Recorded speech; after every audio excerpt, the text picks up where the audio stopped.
Hello, everyone. This is Greg Risterman from Olympus OSSA.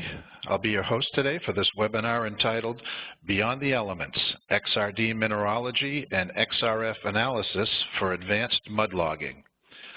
Our presenters today are Jose Brum, a field sales engineer from Olympus, and Dawn Snyder. Jose is a field sales engineer and has had nearly 30 years of experience as an application scientist with both XRD and XRF. He has extensive experience in the use of both X-ray diffraction and X-ray fluorescence as it applies to the mud logging industry. Dawn Snyder is a geologist with Diversified Well Logging and is their project lead for X-ray diffraction and X-ray fluorescence. She has 10 years experience in materials engineering, core analysis, surface well logging, and advanced geochemical testing. Today we'll review XRF and XRD basics, X-ray technology in oil and gas drilling, advanced mud logging techniques, how XRF and XRD are used on-site, and finish up with questions from the audience. This informational webinar is scheduled for about an hour. If you have questions, please type them into the Q&A panel in the lower right portion of your screen during the course of the presentation. The chat panel is not used for Q&A. If we're not able to get to your questions during the live webinar, they will be addressed personally by email or phone after the event. Now, without further discussion, I'd like to turn the presentation over to Jose Brum. Jose, take it away. Thank you, Greg. I'm very glad to have the opportunity to be here today with Dawn Snyder to talk to all of you about the use of field XRD and XRF as it relates to mud logging applications. The development of field-based XRD and XRF instrumentation has really, in the past few years, expanded the use of these technologies in this industry as an on-site tool. In effect, it has had a huge effect, and the time it takes to get the analysis, the cost of sending samples back to the main lab, and the ability to make decisions in real time. Dawn will be talking more specifically about how the mud logger uses these technologies. But first, I want to start with a basic introduction to XRD and XRF technology, and how they are similar and how they differ.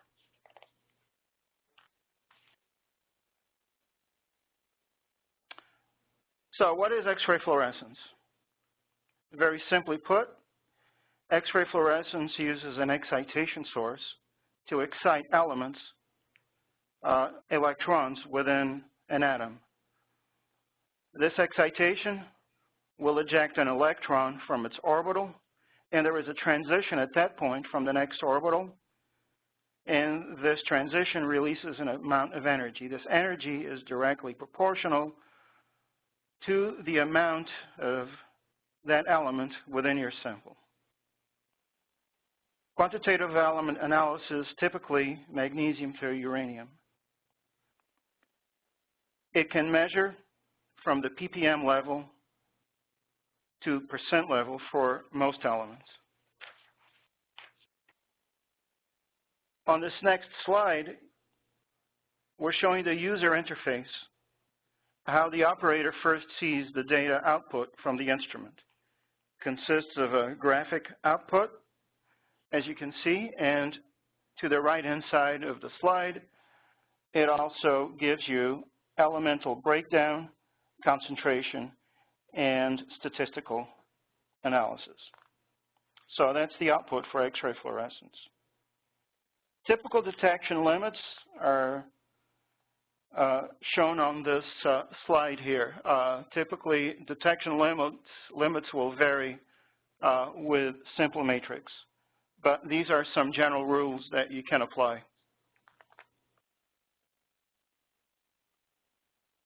So now we move to X-ray diffraction. X-ray diffraction is a direct mineralogy tool. It can offer qualitative mineral phase analysis, RAF range, concentration-wise, 2% to 100%. Other techniques can calculate or derive mineralogy, but XRD provides direct mineralogy, and this means that it identifies and quantifies the mineralogy directly from the crystal structure of your mineral.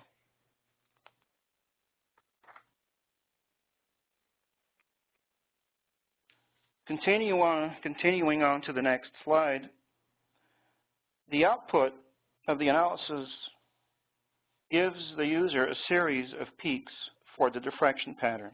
An example of the diffraction patterns is shown on the slide here.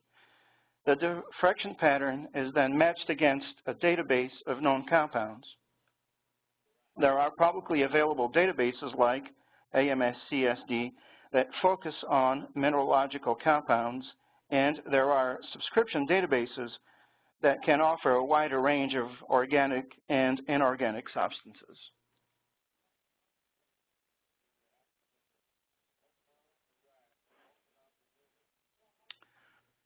The distinguishing difference between the two techniques are elemental versus mineralogy. Both techniques use an X-ray source as a detector.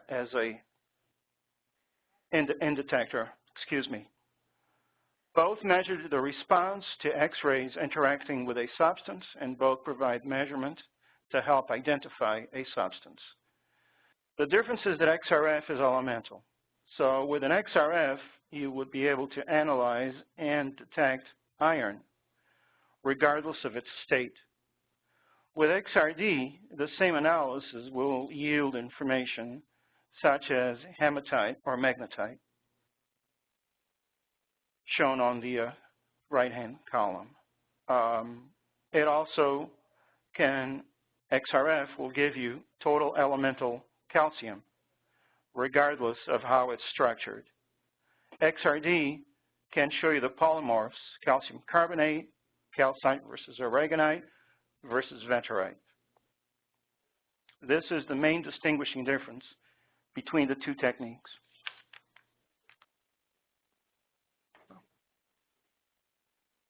So with this brief introduction into the two techniques, I'd like to turn this over to Dawn Snyder at this point. Thank you, Jose. For her to go further into the how the mud logger. Okay, fantastic. Many companies are now producing oil and natural gas from shale, a rock composed of mud and tiny fragments of other minerals, including organic materials. Oil from conventional formations is easier to produce because it's typically trapped in more permeable reservoir rocks, such as sandstone or limestone, that allow it to flow more freely. Conversely, unconventional reservoirs are characterized by tight formations that trap the hydrocarbons and require stimulation techniques to allow them to flow. Recent advancements in horizontal drilling and hydraulic fracturing have made the production of hydrocarbons from unconventional resources commercially viable. XRD and XRF are cost-effective, powerful methods for exploiting rich but I feel very underappreciated sources of data, the well cuttings. And a quick primer for anyone who's not familiar, well cuttings, also known as drill cuttings, they are the broken bits of rock and formation removed from a drilled borehole. These cuttings will vary from size and texture. They'll range from a fine sand to a gravel, depending on the type of rock being drilled and also the type of drill being used. To prevent the well from being clogged, the cuttings are carried back to the surface with a special fluid, which is pumped down the well to keep it clean and also to lubricate the drill bit and to control pressure within the well. This fluid is known as mud because of its appearance and consistency. As the drill bit grinds the rocks into the drill cuttings, these cuttings become entrained in the mud flow and are carried to the surface. On the drilling rigs, the cuttings are separated from the mud over a shaker screen. The mud is recycled to be used again, and the cuttings are usually disposed of. Part of a mud logger's profession and science is capturing samples of these cuttings at very regular, close-spaced intervals. It's typically over the shaker screen that samples of well cuttings are collected. In using time-based calculations, the precise depth of the formation that the cuttings came from can be calculated. Okay, next slide, please.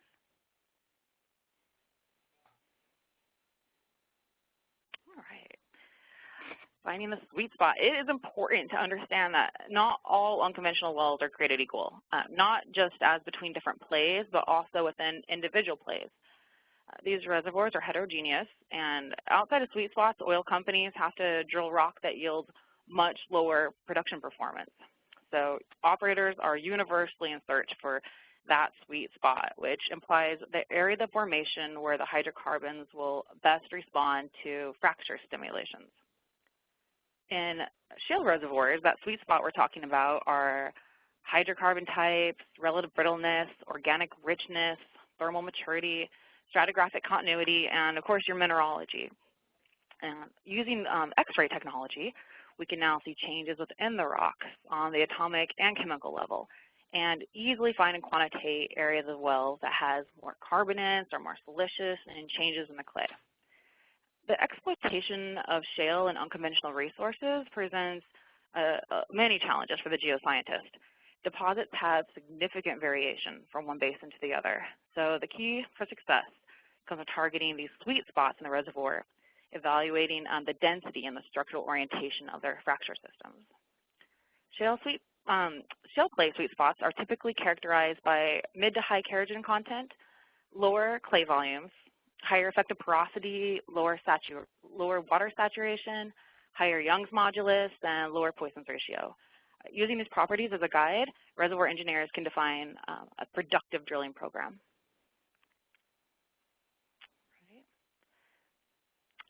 XRD and XRF analysis are well-known techniques of the petroleum industry that have been used for a long time in order to obtain reliable quantitative data to highlight various aspects important to reservoir assessment. High contents of clay minerals, for instance, may give a first estimation on porosities and permeabilities in siliciclastic rocks. Also, high amounts of dolomite and hydrite and salt may allow first assessments concerning porosities and permeabilities in your carbonates.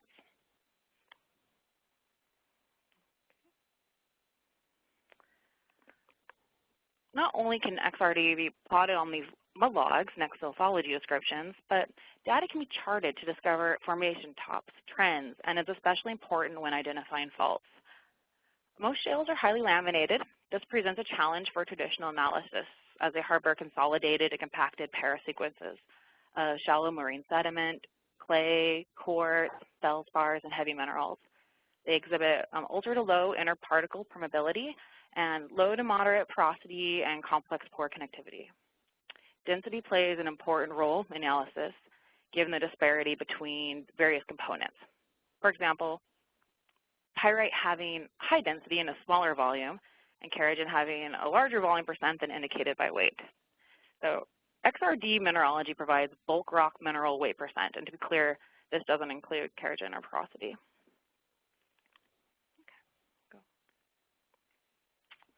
Brittleness, the likelihood of fracturing under stress is key. It is directly controlled by mineralogy and the fabric and texture of the mineral components. Accurate measurements of these minerals are imperative to evaluating the relative brittleness through a shale play, which can greatly improve your fracking strategies. XRD and XRF are also used in determining the contribution of clay minerals to the engineering behavior of rocks and soils. Ductile shale naturally heals, while brittle, silty shale with a quartz fraction is more likely to fracture. Geomechanical properties help determine the relative brittleness or ductility, providing valuable input into completion and fracture stimulation design. So your XRF, when integrated with your XRD together, can definitely help understand the rock strength and potential behavior. Your rock mechanics, such as Poisson's ratio and Young's modulus, as well as understanding the rock fabric, can be modeled with close correlation of the XRF compounds and elements.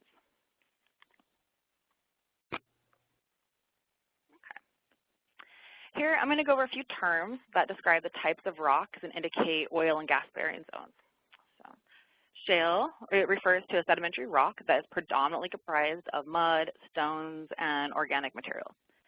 Its low permeability means that hydrocarbons trapped in the shale cannot move easily within the rock except over geologic expanses of time, so millions of years. Shale oil refers to a shale reservoir containing the oil. The oil itself is the same oil found in conventional reservoirs. Likewise, shale gas is commonly used to identify natural gas produced from the shale reservoirs. There's no difference between this natural gas and the natural gas produced from conventional reservoirs. Now to flip it, oil shale is a term not used in reference to the reservoir, but to the actual type of sedimentary rock that is organic rich, fine-grained, and contains a solid organic compound known as kerogen. All oil and gas are ultimately derived from kerogen. Tight oil is a crude oil stored in shale and requires modern drilling and recovery techniques to get it out. And natural gas is also produced from shale deposits. Some of the key minerals and elements that are critical to understanding the unconventional reservoir are minerals that can indicate brittleness, such as quartz and carbonates, trace marker minerals and elements at boundaries, high trace metal values, especially vanadium, nickel, uranium, molybdenum, are all good indicators of organic richness. Minerals and elements associated with natural fractures. Pyrite and manganese can be indicators of oxidation and reduction states during deposition or early diagenesis. Clay minerals, especially expandable clays, and clays as they relate to clay diagenesis. Okay, next slide. Tightly steering the drill in the zones of the formation that will result in the best production in those sweet spots and the best part of the play is a very difficult skill, especially considering the bit may be tens of thousands of feet deep in X, Y, and Z directions. Geosteering is done with reference to geologic markers, such as the top and the bottom of your pay zone, and are typically defined using gamma ray or resistivity data. Having XRD and XRF data on site assists to define the zone boundaries to keep that drill in the pay zone. I've got an example of that on the next slide.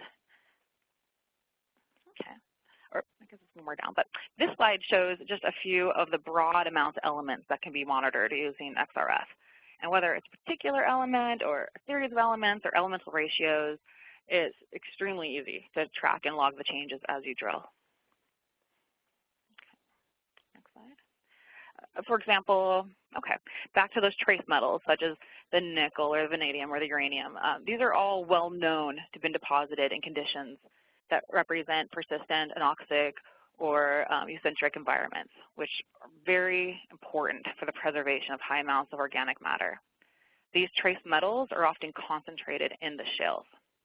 The correlation of elemental XRF with XRD helps also to verify the quantitative mineral interpretation and for your clay types.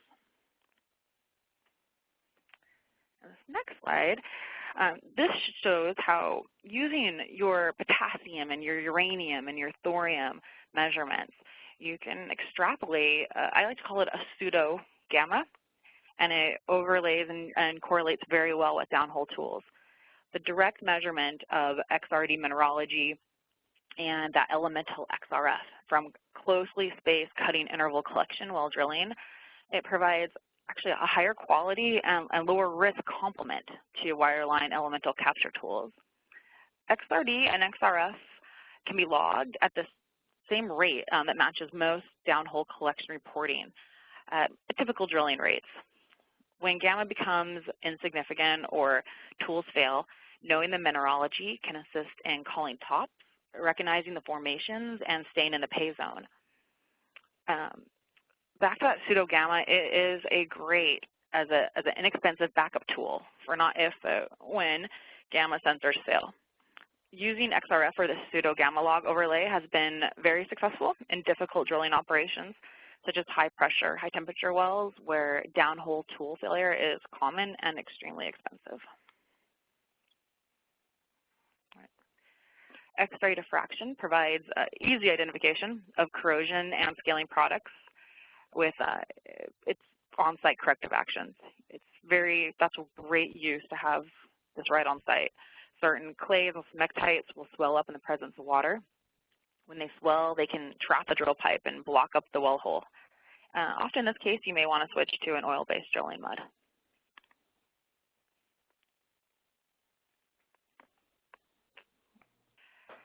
All right, scaling. Seawater can combine with certain minerals, for example, your sulfates, to form scale both in the formation and in the drill pipe.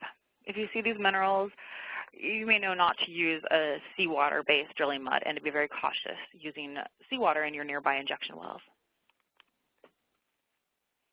All right, next slide. All right. The typical well in North America has between 25 to 50 fracturing stages or more, costing close to $250,000 per stage, with a typical production rate of only about 2% from these wells. That is a lot of money. What if we could reduce the amount of stages and increase the production from those placements? Placing stages in the most brittle areas of the formation will optimize production from those placements and provides an enormous reduction in cost, increases your production rate, and minimizes the environmental impact of fracturing. Understanding the mineral composition of these shale resource plays is particularly important with regards to the completion of your horizontal wells and maximizing that well performance.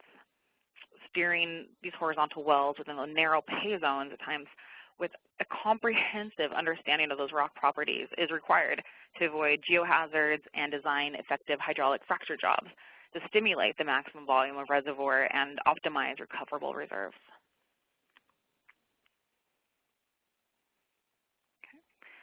I'm really big on expressing that XRD and XRF at the well site do not replace traditional core analysis laboratories, but instead complements them as a screening tool. X-ray measurements on well cuttings are simple tests that look deeper into the rocks with more precision than observation alone. It doesn't replace the human on site because observations on color, texture, grain size are indispensable. XRD and XRF complements the mud logger, offering a precise quantification of the minerals, and that data is logged next to the visual descriptions and engineering data. Meticulous methods for the sample collection and the sample prep are essential. All data is reliant on that human at the shaker screens doing the frequent and accurate sample catching. And the resolution on the logs is also dependent upon how frequently those samples are caught. The more frequently, I mean as close as even 5-foot intervals, will provide the best resolution onto the log. Reservoir characterization is dependent upon the expert's working knowledge in applied geologic models. XRD and XRF help them provide indicators of geological history, your basin maturity, low-grade metamorphism, and in characterization of lithologies.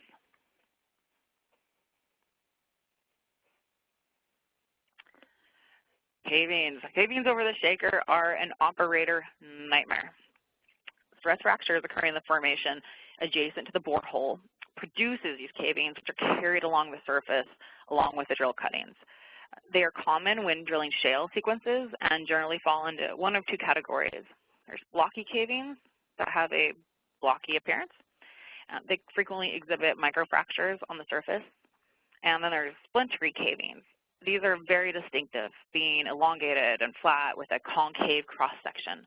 An abundance of cavings of this type are strongly indicative of borehole instability caused by underbalanced drilling. The differential pressure allows swelling of the formation adjacent to the borehole, and therefore the appearance of splintery cavings is often associated with other indications of borehole instability, such as an increase of torque and overpull and drag while tripping. One of the greatest challenges is trying to determine where down the borehole these cavings came from. One great benefit of having XRD and XRF on site is that when problems arise while drilling, such as wellbore instability and fluid losses, if the pilot hole well cuttings were logged, you have an XRD XRF fingerprinted well, and the subsequent cavings can be immediately identified to pinpoint the exact location of the losses.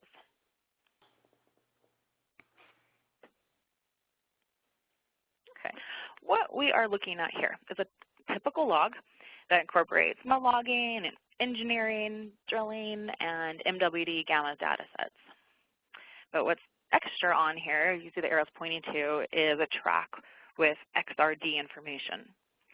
You can see some arrows pointing to, you see the shale, which was the visual lithology, and I saw these cuttings for myself. That's exactly what they look like. Even under a microscope, they were very, very homogeneous.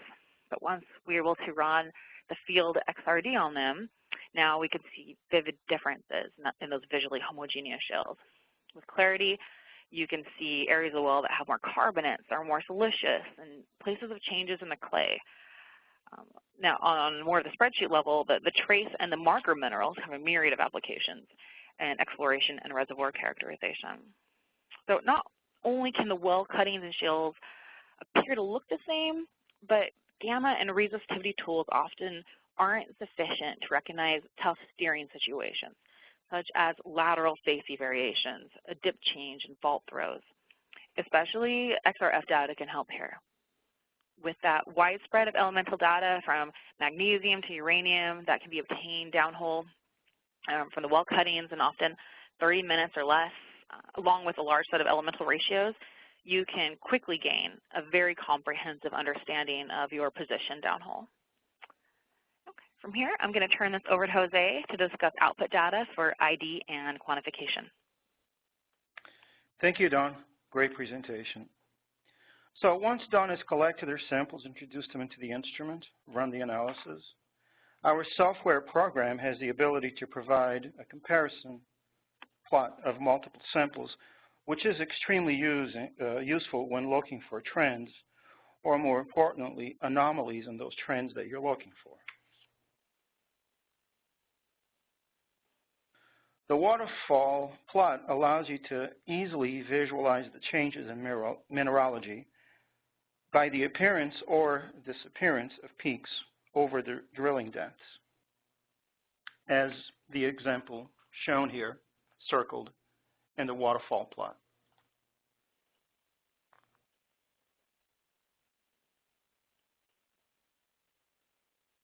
Picking out two of the diffraction patterns from that waterfall plot, we can look more closely at certain depths to see the changes in mineralogy.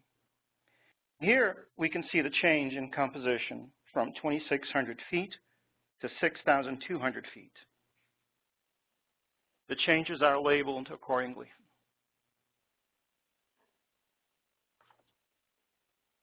Once again, picking out two more patterns from the waterfall plot, we can see that even in as little as 400 feet, we can see the changes occurring. In this case, we can see where chlorite peaks disappear and elite starts to appear.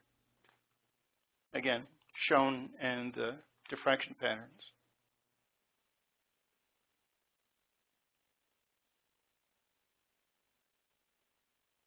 Speed of analysis and appropriateness of analysis length is always important.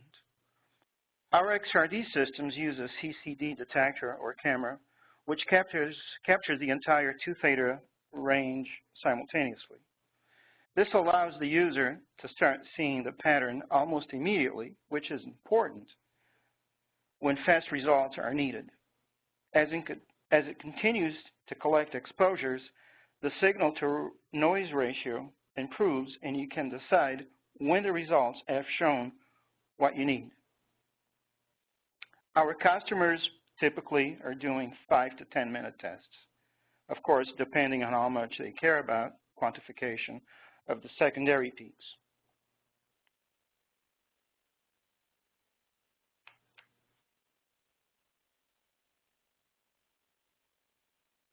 Once the analysis is done,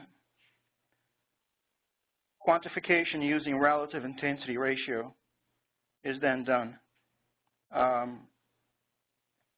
We do a quick semi-quant using XPowder, and we can set up a few patterns and turned into a push-button operation. We can select phases visually from a small database, and we can set up reference files for future quantification of similar matrices. What this allows you to do is go through the identification process automatically instead of one by one. Many questions about accuracy or comparison of field versus laboratory XRD.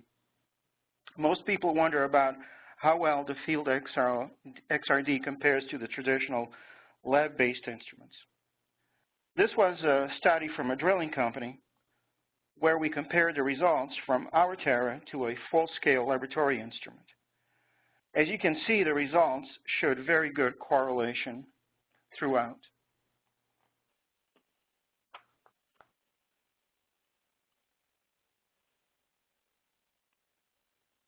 XRF output can be both graphical or numerical. So what you are seeing right here is a comparison, as Dawn talked about, of elemental concentrations versus depth.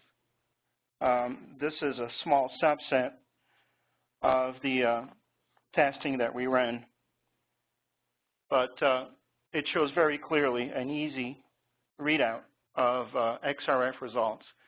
And typically this is what operators are mostly looking for, just a quick analog.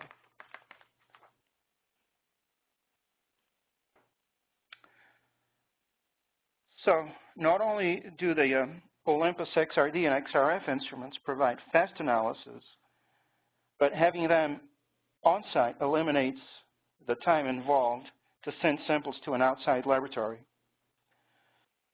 This puts the information in the operator's hands almost immediately, allowing them to make decisions in real time.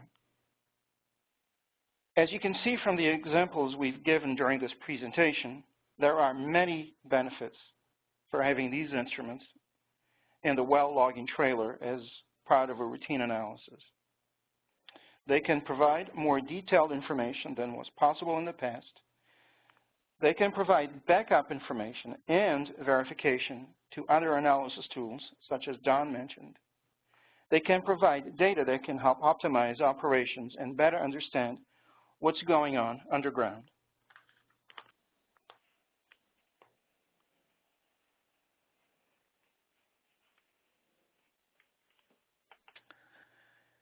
In closing, I hope this presentation has given you some useful information about how Olympus XRD and XRF instruments can be used for mud logging applications.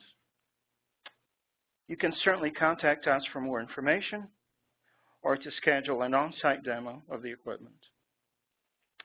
I would like to extend my sincere personal thanks to Dawn Snyder for joining us today, and also to thank Diversified Well Logging for allowing Dawn to collaborate with us on this webinar.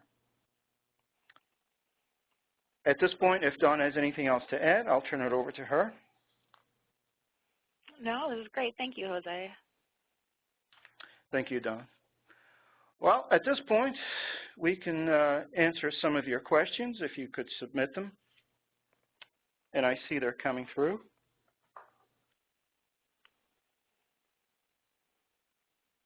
All right, so here's the first one. Are your instruments able to be used? Oh, I'm sorry. Are all of your instruments able to be used in the field? Yes, we have 3 different XRD units that offer different levels of field portability. The Terra is fully field portable XRD unit. It's built in a Pelican field case and can be run on batteries. So it's designed to be taken anywhere that you need it. The batteries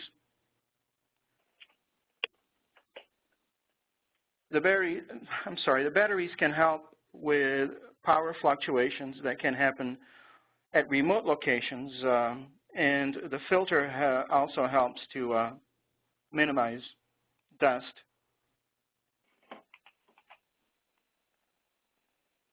On the other hand, the BTX2 is a small benchtop XRD unit.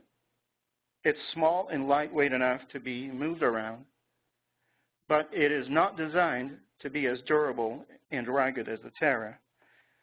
This unit can run on outlet power and doesn't require extra cooling. The Profiler is also a small benchtop with XRD and XRF capability. It also runs on regular power. It's small and light enough to be moved quickly and easily. For the XRF, the X5000 is just like the Terra. It's a true field portable instrument that can run on batteries and is also built into a durable field case. And by the way, it also has a computer built in.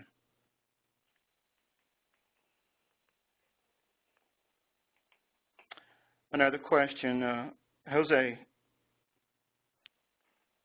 can the instruments handle external temperature variations? Yes, the instrument, all of our instruments have a cooling fan that takes care of any electronics needs, such as circuit boards, etc. The detectors themselves have a Peltier cooler, which is independent of that cooling fan. So ambient variations should not bother the instruments at all.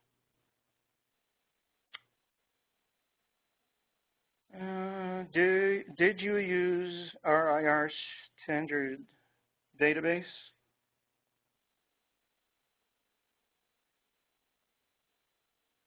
Or did you determine your own RIR?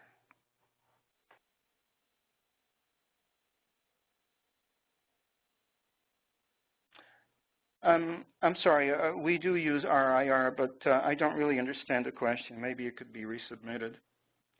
Do you need to use multiple XRF calibration models to ensure optimal performance, especially in challenging light element analysis? No, not with our instrumentation. We've developed a very specific XRF software called GeoCam. GeoCam, in combination with a rhodium X-ray tube for the instrument, will handle large variations in both concentration and Z-weight of your sample. So essentially, the GeoCam calibration can take you from low ppm to 100% without changing calibrations. It's a very robust calibration, and no, you do not need multiple XRF calibration models. Yes, we have another one coming in. How do we get standards to build calibration in XRF? Well, as a company, we're not a standards provider, certified reference materials. There is NIST, ASTM, USGS, just to mention a few. If you go to those websites, they have many, many, many standards that will suit your exact needs with certificates of analysis, everything that you need. What parameters actually need to be known at the well site and cannot wait until lab and cannot wait for the lab analysis off-site? I may have misread the question. What parameters actually need to be known at the well site and cannot wait until the lab analysis off-site? Yes, I did hear you correct. I'll turn this over to Dawn. This is really more of a mod logging question for Dawn. Dawn? Yeah. Okay. So field XRD and XRF, it's not only ideal to make fast drilling and geosteering decisions in the real time, it's also a cost-saving screening method to reduce the amount of samples you may have to actually send into a lab. A lot of times when you're sending enormous amounts of samples into the lab, it takes an enormous amount of time to get them back. And sometimes you really need some information just in some specific zones. So you can get through a lot of samples at a reduced cost. And traditional XRD labs are absolutely necessary for certain applications. They're absolutely necessary for studying true clay speciation and measuring clay expandability.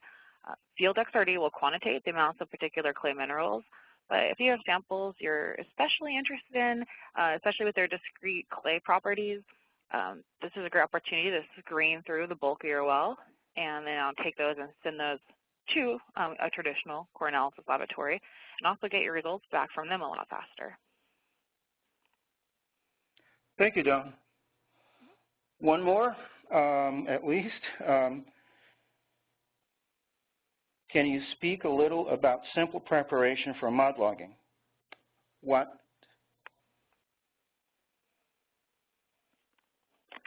protocol do you need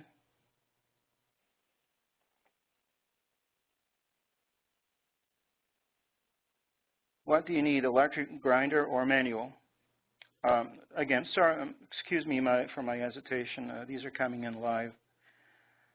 So I'll take, this is really a two-part question. I'll take the first part in regards to simple requirements or instrument requirements. For the instrument, we supply a manual crusher with our instruments along with a 120 mesh sieve. Simply grind, sieve, load a small amount of powdered simple into the simple cell. In the case of the Terra and BTX2, they use about 15 milligrams of simple. That's about it. For the profiler, you would load 25 milligrams into the simple cell for XRF.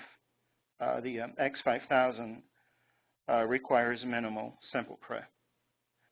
I'd also like to have Dawn address from the mod logger's point of view what the simple preparation requirements are. Dawn? Yeah. You know, a question I get all the time is, how are you representing thousands of feet or, you know, an enormous amount of rock with such a tiny little sample that goes into the XRD? And the real key for this, although the machine does require just a tiny bit of powder in order to operate, the bigger your initial sample is going to best represent what's going on downhole. And then to split that evenly down so that you have the best chance of representing the minerals that are in the interval that you're interested in studying. The key, the secret sauce to accurate, repeatable, and useful XRD and XRF is always in the sample prep. And this begins with a human factor. Accurate sample catching and recording of that inventory is essential. Your next thing that's important is cleaning the samples. Depending on the type of drilling muds, whether you have water or oil base or synthetic oils, the right solvent, the right surfactant, or right cleaning solutions need to be chosen. I can't definitively give an answer for the right solvent or the right cleaner for every single drilling mud because they're all unique. But if someone wants to email me some questions, I can, after this, give them some recommendations for different choices for cleaning your samples and different types of drilling muds. So after they're clean, it's really important that you don't destroy some of the fragile minerals and clays that are inside your sample. It's best to air dry a sample with low temperatures. When you're crushing, it's best done by hand. Although a lot of these minerals seem really robust, you can actually break them down pretty quickly. And so the sample prep is the most critical part of a great diffractogram later. With the Terra, you absolutely have to get the particle size down to less than 150 microns in order to enter. But luckily, I haven't met a rock yet that won't get down to that size. So, and once you got a nice dry powder and great homogenization, and you really are set up to have a beautiful diffractogram through the Terra.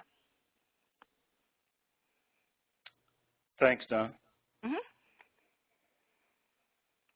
That goes for the X5000 also. So same sample prep. Just as a follow-up from me on this subject,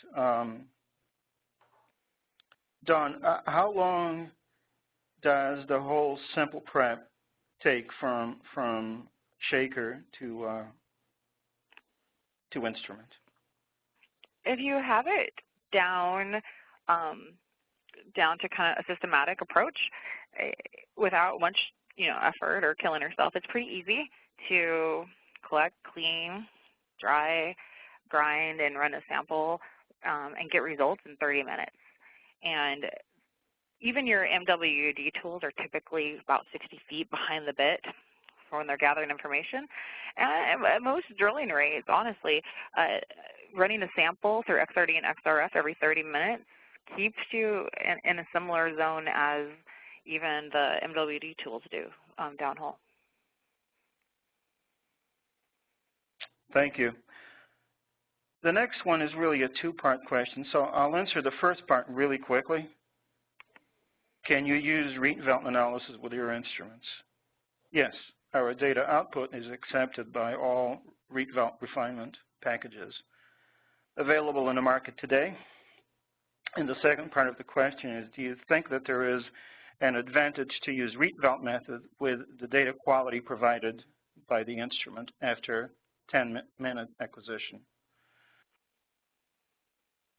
Well, the use of Rietveld differs from company to company. Some use it and some don't. Rietveld is compatible with our instruments and software, and we sell a Rietveld program called Seroquant. But there are many others that can be used also.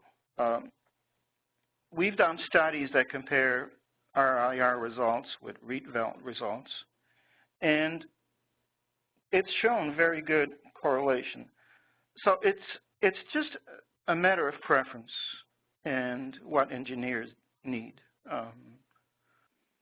It depends on your, so closing, it depends on your needs, and it depends on the level of analysis that you're looking for. One more, are portable instruments less accurate than laboratory instruments? Quick answer, they're just as accurate. And on one of the slides going back showing data correlation between lab instrument and tariff field portable showed excellent correlation. So now, when used properly, our instruments will give data very comparable to much larger laboratory floor models.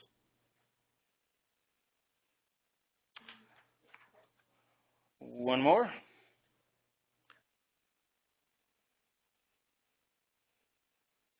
Yeah, this one is really for Dawn. Do the types of additives used in drilling cause erroneous readings for XRF and XRD? You know, I'm not sure who this is, but I'd love if they could direct me an email, because I'd like to send you over a paper recently addressing a similar question. Typically, they do not, because after we clean them off, what we're studying as a mud logger is what's inside of the rock, not what's coating it on the outside. And because of the drilling fluids and the muds we use, it absolutely has to be cleaned in order to study the formation. And so we're kind of breaking the egg open. After we get all the gunk off the outside, then we can discover the properties of the formations inside of those cuttings by breaking them down. Thank you. Well, where has the time gone? Time's up. That's all we have time for right now. If we didn't get to your, there's a lot of questions too on sample prep, and if anyone needs a little guidance or wants to contact me about that, especially for field instruments, I'd love to have more discussions with them on that at a later time. Excellent. Well, right now it really is it. So thank you for submitting your questions. And I'd like to extend sincere thanks to Dawn Snyder, Diversified Well Logging. And now I'll turn it back over to Greg. Thank you, Jose. On behalf of Olympus, I'd like to thank all the attendees for joining us today, and thanks to Jose and Dawn for their participation in this event. We hope this material presented was informative and useful. This webinar, along with the Q&A session, will be archived on our website at www.olympus-ims.com. Everyone who registered for the event will receive a follow-up email with links to the archived presentation. That's going to do it for today. Thanks again for participating, and we'll see you again next time.